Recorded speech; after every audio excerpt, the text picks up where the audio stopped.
English 2323 Lecture, Oroonoko and the Rise of the Novel. Well, we're getting toward the end of the course now, and we've come a long way. We're starting to study the restoration in the 18th century, which is a period that starts around 1660. Oroonoko, the first work that we're reading from this period, was published in about 1688, which means that we've come about 1,000 years from where we started. Caedmon's Hymn, the very first work that we looked at, was written around 670 A.D., so almost exactly 1,000 years have passed since the first work that we've read. And I think that you'd agree we've covered a lot of ground. Oroonoko, if you've read it already, is not much like Caedmon's Hymn, which I guess isn't too surprising. I mean, it's not written in Old English. It's a much longer work. It's in prose and not in poetry, etc. But then again, Oroonoko is not much like anything we've read so far. Many things about Oroonoko are very new when compared to some of the other stuff that we've looked at this semester. This is the first work that we've read that really mentions overtly anyway the New World. I mean, it takes place largely, at least half of the work takes place in the Western Hemisphere, which is a big deal for us, of course, as Americans. It's only second or third work that we've read by a female author, and the first one we've read in quite some time by a female author. So there's newness there as well. It's the first work to talk about Africa. And it's the first work in prose that we've read since about Le Morte d'Arthur by Sir Thomas Malory. It's actually the form of Oroonoko that interests me the most. I mean, the story is interesting, don't get me wrong. It's very dramatic. It's very unusual. But in terms of the work's place in literary history, what I'm really interested in is the way it's written and the form or the genre of the work. So I think we have to ask ourselves, is the form new? In other words, is this work in form different from the other things that we've read so far this semester? Or maybe a better question, maybe we can, instead of using the word new, we can ask, is the form novel? Some of you can probably already tell where I'm going with this, because that word novel, of course, is a loaded term in literary history. Let me explain a little bit. We obviously use the term novel today to describe, a long work of prose fiction, usually. But it's not a word that's always been in the English language. The term novel, to describe an extended work of prose fiction, first started to be used in England in the 17th century, not too far from the time that Oroonoko was being written. And as the name implies, it was something new or novel on the literary scene. In fact, it comes from the French word nouvelle, meaning basically a new story. So we have to ask, what is it that was new about the novel? Because after all, we've read narrative fiction already this semester. Beowulf, the very first major work we read, was a long, extended story about a single character, and it's a fictional story, we assume. Significantly, however, Beowulf is written in verse, in poetry, as most extended narratives had been written up until that time. If you think back to the earliest works of literature that we have, works like the Odyssey or the Iliad or the Aeneid, these works from the classical period that were these long, epic stories, they were all written in verse. So Oroonoko is different in that way. But we have read extended works in prose so far this semester. We haven't read all of them, but we've read excerpts from works like Le Morte d'Arthur by Sir Thomas Malory, which is in prose and which is quite a bit longer than Oroonoko, many times longer, in fact, than Oroonoko. In fact, some critics would call Le Morte d'Arthur a novel. And in fact, if you go to the Wikipedia page on the first novel in English, it lists many candidates for that title, and one of the ones it lists is Malory's Le Morte d'Arthur. But most critics probably would not consider Le Morte d'Arthur a novel, even though it is in prose and it's an extended narrative, because it's not a unified narrative. And you can't really tell this so much from the excerpts we read, but Le Morte d'Arthur is actually more like a collection of stories. Now, the stories are all about King Arthur or King Arthur's court, but they don't all fit together in a seamless way, in the way a novel would, like you might read today. But what about other works of prose fiction that we've read this semester? What about a work like Sir Gowther, which actually was written in verse, but there are other medieval romances that we have that are written in prose. In fact, most scholars would argue that the novel form developed from the medieval romance, not just in English, but also in French and other European languages. But those same scholars would still draw a distinction between a romance and a novel. In fact, in the 17th century, these two terms both existed: roman, meaning a romance, or novelle, meaning a novel. And they existed side by side, but they referred to different kinds of works. So what is the difference? What is it that separates the novel form from the romance form? What is it that makes it new or novel? Well, these distinctions aren't as clear today because novels, in fact, take a lot of different forms in the modern world. But in the 18th century, we can say certain things about novels. They were, for example, distinguished by realism. Novels were about ordinary people doing relatively ordinary things in the ordinary world. Whereas medieval romances, things like Havelock the Dane and Sir Gowther, are clearly about extraordinary people. They tended to be about, for example, kings and emperors and great heroes. And the things that these people did often could not, or at least did not usually, exist in the ordinary world. Now, this distinction is actually pretty important, because most historians agree that the rise of the novel in the 17th century is tied in some way to the rise of the middle class in England at the same time. The idea being that in a world that was becoming more and more defined by these very ordinary people with ordinary lives, that works like the romance with these extraordinary heroes doing extraordinary things didn't resonate in the same way that a work about ordinary people would. Literary historians also believe that the rise in the novel form is tied in some way to the rise in popularity of other literary forms, specifically journals and diaries that were becoming very popular during this time period. They probably started, to be honest, with the diaries and journals of explorers in the late 15th and early 16th century. The journals of Christopher Columbus and a lot of the explorers who followed him were published and became very popular. But by the 17th century, we have journals and diaries of relatively ordinary people, either being published or at the very least being written. There's a very famous one called The Diary of Samuel Pepys. And Samuel Pepys is just kind of an ordinary guy in England living in London, and he kept a journal. Interestingly, wrote it often in code. I guess he didn't want people, probably his wife in many cases, to find out exactly what he was writing. But we have it. It's an extremely popular and extremely important work from the late 17th century, especially in terms of helping us understand what that world was like.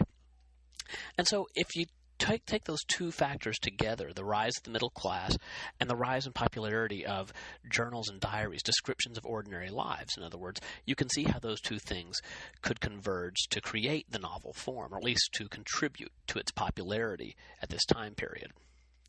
Now, I have to say, I'm playing around with terms a little bit.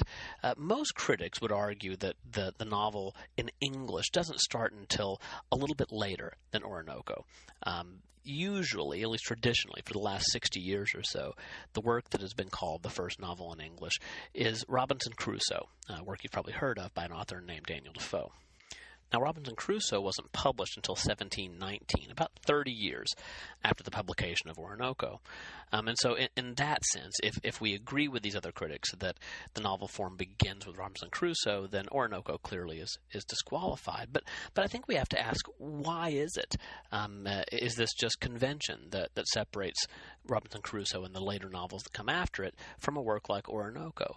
Is there any way to consider Oroonoko a novel?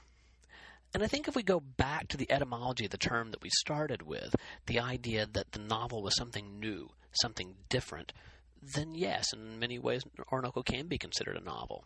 Newness, novelty, and difference are extremely important to this work. I mean, first of all, obviously the idea of describing characters from Africa and from the New World would have been completely unheard of even 100 years or so before Oroonoko was written. But if we look more specifically at the work, we can see that Afrabane is taking a great interest in the idea of novelty. At the very beginning of the text, Bain describes in great detail the natives of the New World. Now, this is a little odd because she says specifically she's not writing about them. In other words, she says she's writing about the Africans who were brought over, and she says we want to distinguish them from the natives of the New World. And then she goes on to describe the natives of the New World in a couple of very long paragraphs with quite a bit of specific, almost anthropological detail. And it's a term I'm going to come back to in a minute. It's almost as if she can't help herself. It's as if the novelty of these people, the way they lived, their customs, and even at one point their nakedness, which she dwells on for several sentences, has gotten the best of her. She says when she's talking about their nakedness and she's defending it, she's pointing out that even though they aren't clothed, that there's no improper behavior. In fact, she argues that nakedness might be a cure for lust and other improper behaviors when she says, where there is no novelty, there can be no curiosity. In other words, if you see it all the time, then you're not so curious about it that you want to know what's under those clothes. But that sentence applies equally to the novel itself. Where there is no novelty, there can be no curiosity. And she is clearly curious. And I think she expects her readers to be curious as well, not just about the natives of the New World, but about this entire world that she is creating, or at least describing in the text. And that's actually a distinction we probably need to talk about a little further. Because while there are several possible objections to calling Oroonoko a novel, probably the biggest one is the idea that a novel is, well, supposed to be fictional, and Aphra-Behn, of course, says that everything she describes in Oroonoko is absolutely true. I guess we have to decide whether we believe Aphra-Behn or not. First of all, there's a tradition going back, in fact, to those early explorers' accounts of supposedly true accounts of things that really could not possibly have been true. Explorers came back from the New World with descriptions of people who were 12 feet tall, and men who had the heads of dogs, and people who had multiple heads, and some people who had no heads at all. And obviously we have real difficulty accepting any of these accounts as factual. So maybe what Aphra-Behn is doing is simply writing in a long tradition of, supposedly factual works that the audience is going to understand is clearly not factual. But I think in Oroonoko it's actually a little more complicated. I think that probably the best way of thinking about this work is by dividing it up into two sections, as the work almost does on its own. The first half or so of the work takes place entirely in Africa, in Coromantien, the native country of Oroonoko, and Imoinda, his wife. And Aphra-Behn, or I guess we should say the narrator that we sort of assume we're supposed to associate with Aphra-Behn, clearly couldn't have firsthand knowledge of the things that happened in Coromantien. She never says she was there. The second half of the work, however, takes place in the New World, in Suriname, a colony on the east coast of South America, and the narrator does claim to have witnessed all of the events in that section of the book herself. In fact, we think, we're pretty sure anyway, that Aphra-Behn did travel to Suriname, so there's some reason to believe that she may have had some experiences that she used to write this work. But even if we accept the second half of the work as factual, which we'll come back to, the first half of the work gives us a lot of trouble, not just in terms of the things that happen, none of which are particularly unbelievable, but in terms of the structure of the story and the tone and the way the story unfolds, which, let's be honest, is very much like a fairy tale. Very much like a traditional story. In other words, in fact, really very much like a medieval romance. If you take the events of Oroonoko and transplant it to medieval Europe, I think you've got essentially a medieval romance.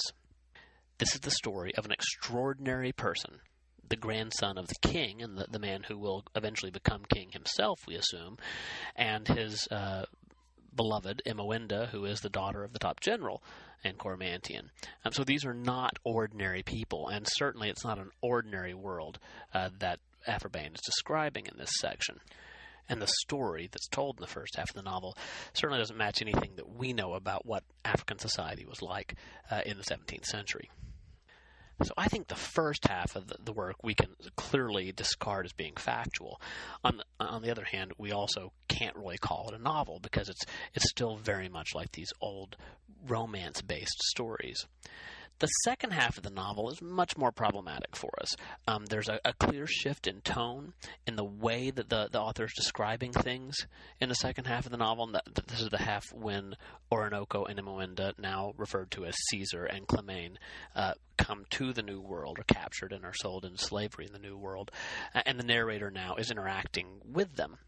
And I think this part of the story just sounds and feels extremely different. It's as if we have clearly left the world of romance and have been sort of set down in the world, at least if not of real historical fact, at least of the realm of historical fact. In other words, whether this story is true or not, it certainly, if not based on truth, is meant to give the appearance of being based on truth. In fact, I used a word earlier. I said that Aphra described the natives of the New World in almost anthropological detail. And that's the word that I think describes the tone of at least parts of the second half of the story very well. It reads like an anthropologist's account of another society. I don't know if you've ever read these kinds of works, but anthropologists, especially in the middle of the 20th century, would go out and live with these primitive, relatively unknown tribes for sometimes years at a time, and then would write these accounts of what their lives were like. And that's what Oroonoko, the second half of Oroonoko, sounds like, at least in sections to me.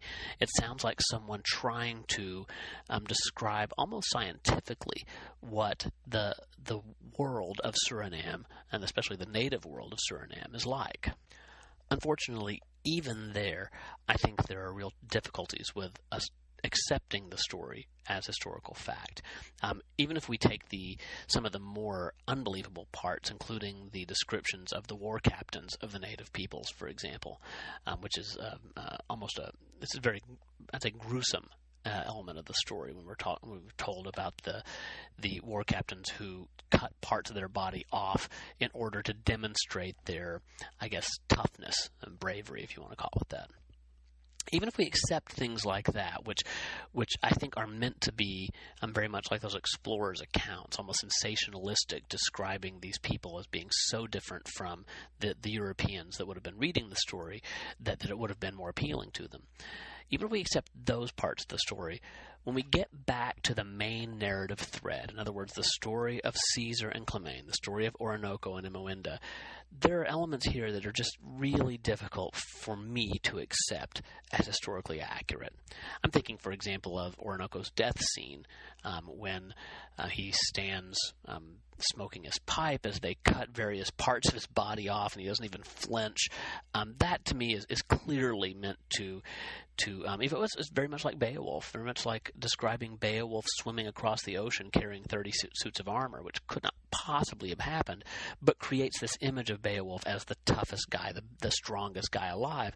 I think Aphra doing a very similar thing at the end of Oroonoko, trying to show the toughness and almost nobility, which is a term that she keeps using to describe Oroonoko. So I don't know, call me a skeptic, but the idea that Oroonoko would would stand there blithely while people are cutting parts of his body off and he's being killed, that strikes me as, well, difficult to swallow. Even the climactic scene where he ends up killing Clemane, his wife, in order to keep her from being raped, that to me strikes me very much as a romantic element, the kind of thing that would happen in medieval romance, much more than it would happen in realistic fiction. So I guess my point is, whether the story is true or not in the second half, it still doesn't strike us as being true. In other words, there are still elements that are difficult to reconcile with this description of the novel as being the story of ordinary people in the ordinary world. At the very least, when we look at Oroonoko's death scene, I think we can no longer call this guy ordinary in any sense of the word. And of course, he's not a middle-class character, and the world that Aphra is describing is not the ordinary world, at least not for the people who would have been reading the works. It may have been ordinary for the New World, for Suriname, but it wasn't ordinary for her English readers. So in the end, how should we think about the form of Oroonoko? It certainly is a novel form, a new form, something we haven't seen before. But is it a novel in these other senses of the word that we've been talking about? And I don't think it really is, but I do think that the work has a really important place in the history of the novel.